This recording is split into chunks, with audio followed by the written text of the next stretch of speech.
செய்திகள் செய்திகள் வாசிப்பவர் சிவசக்தி ஸ்டாலின்.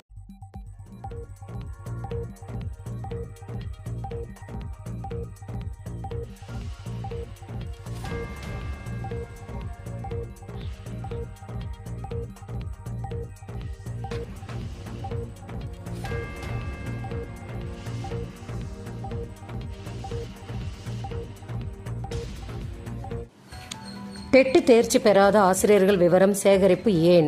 தமிழகத்தில் பள்ளிகளில் ஆசிரியராக பணிபுரியும் பதவி உயர்வு பெறவும் ஆசிரியர் தகுதி தேர்வில் தேர்ச்சி பெறுவது கட்டாயம் என உச்சநீதிமன்றம் கடந்த செப்டம்பர் 1 உத்தரவிட்டது.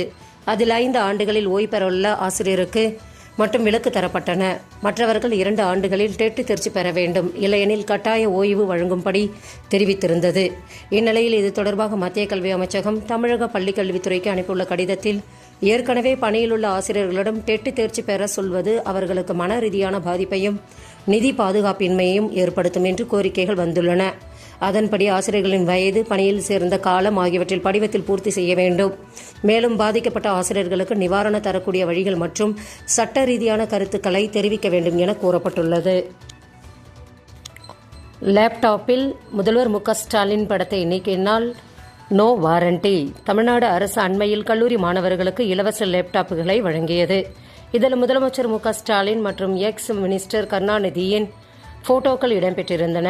ஆனால் லேப்டாப்பை வாங்கி கையோடு அந்த போட்டோஸை அழித்துவிட்டு தங்களுக்கு விருப்பமானவர்களின் ஸ்டிக்கர் ஒட்டுவதை பலர் செய்ய தொடங்கினர். இதனிடையே மு.க. ஸ்டாலின் கருணாநிதி போட்டோஸ் இல்லை என்றால் லேப்டாப்புக்கு வாரண்டி கிடையாது என எல்காட் நிறுவனம் தெரிவித்துள்ளது.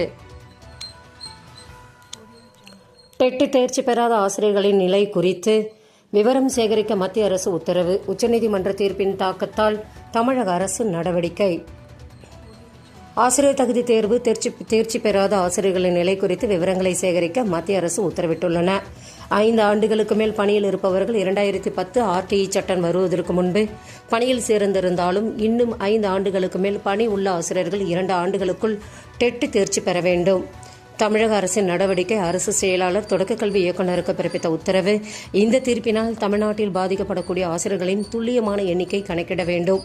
பாதிக்கப்பட்ட ஆசிரியர்களுக்கு நிவாரணம் வழங்கக்கூடிய வழிகள் மற்றும் சட்ட ரீதியான கருத்துக்களை தெரிவிக்க வேண்டும் என தெரிவிக்கப்பட்டுள்ளது. கடலூர் ஆட்சியர் முக்கிய அறிவிப்பு. இளைய தலைமுறையினரின் உடற்கல்வி மற்றும் மன ஆரோக்கியத்தை மேம்படுத்தும் நோக்கில் இது நம்ம ஆட்டம் 2026 போட்டிகள் கடலூர் மாவட்டத்தில் கோலாகலமாக தொடங்க உள்ளது. இதில் கலந்து கொள்ள விரும்பும் 16 முதல் 35 வயதுடைய கடலூர் மாவட்டத்தைச் சேர்ந்த விளையாட்டு வீரர்கள் www.sdat.tn.government.in அல்லது www.cmyouthfestival.sdat.in என்ற வாயிலாக வரும் ஜனவரி 21 விண்ணப்பிக்க வேண்டும் என கடலூர் மாவட்ட ஆட்சியர் தெரிவித்துள்ளார். நீட் யூஜி 2026 தேர்வு புதுப்பிக்கப்பட்ட பாடத்திட்டம் வெளியீடு. இளநிலை நீட் 2026 தேர்விற்கான விண்ணப்ப பதிவு விரைவில் தொடங்க உள்ளது. இந்நிலையில் இந்த ஆண்டு நடைபெறவுள்ள தேர்விற்கான புதுப்பிக்க பாடத்திட்டத்தை தேசிய தேர்வு முகமை வெளியிட்டுள்ளது. மேல விவரங்களுக்கு www.nda.com என்ற இணையதளத்தை பார்க்கலாம். செய்திகள் நிறைவடைந்தன.